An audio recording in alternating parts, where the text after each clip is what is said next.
coming back to Carol and Mary as they're kind of the first ones on this panel. Curious for each of you guys, perhaps some reflections on 2023. Cosmos, yeah, come on, let's get spicy, Mary and Carol. I know you guys both have it in you. Some reflections and perhaps at least some outlook with whatever you can share for our lovely community with some alpha. Would love to hear from you, Carol, and then we'll go to Mary. Yeah, well, reflection-wise, so Union kind of did the raise in the summer, and we were betting heavily on IBC and a lot of Cosmos Tech. That got us some flack from different VCs, and they definitely thought that this wouldn't be going anywhere. I think then with the same network launch, we didn't go too well, right? So at some point it was looking like quite grim. But at least for me, like I'm very happy that we at Union made that bet and went all in on the tech stack in the community. And I think now that's playing out very well. So for me, like I'm really ending the year like feeling great and kind of doing an "I told you so" to a lot of people I talked to last summer. Nice. And then going forward, Union's is on testnet now, coming on to mainnet. What's the what's your thoughts? How optimistic are you? Sorry, I think my connection broke up for a second. Yeah, no worries. I was just asking about the plans for first half of 2024. Yeah, so for us, tentatively going into audit around the 15th of January. So we're like really building out like the final 10% and getting real close to that. So focusing on that launch. And then the next products, I don't think I can leak anything about that yet. So need to be careful with some of the alpha there.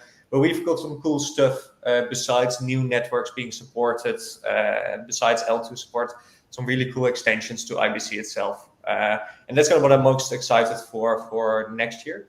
I think with Cosmos right now, we're like a really good position, but there's still a lot of liquidity fragmentation, kind of UX issues. And I think if we manage to solve that, then basically we take over this whole market of horizontal scalability. And we just enshrine it entirely and just corner that $1 trillion market or whatever. So who's gonna launch mainnet first, Babylon or Union? Ooh, that's a difficult call.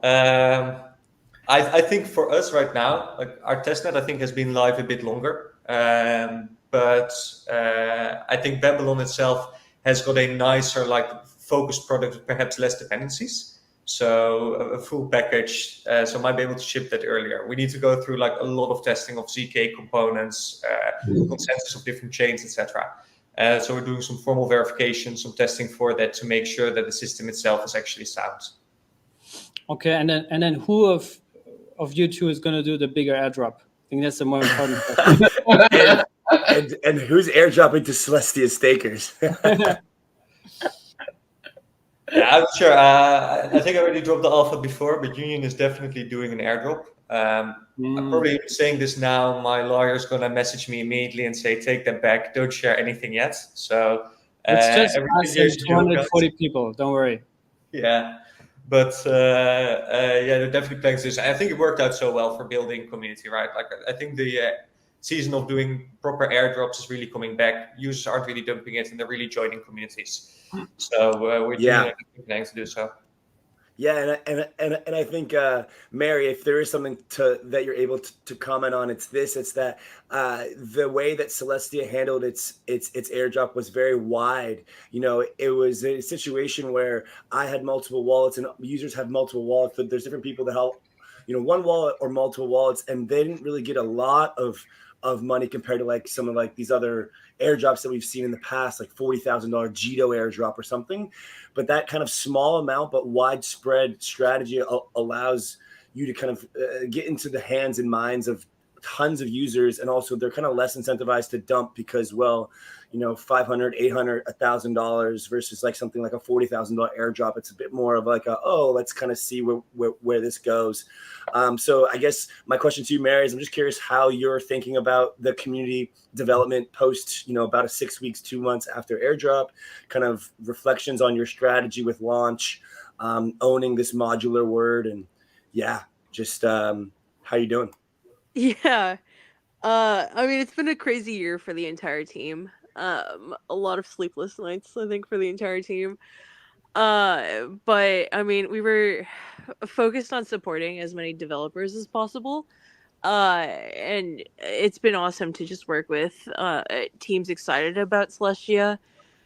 I like going through our dogs, testing out our dogs, running rollups. Like it's just been a crazy year. And next year, we're hyper focused on a number of kind of larger announcements coming out in January.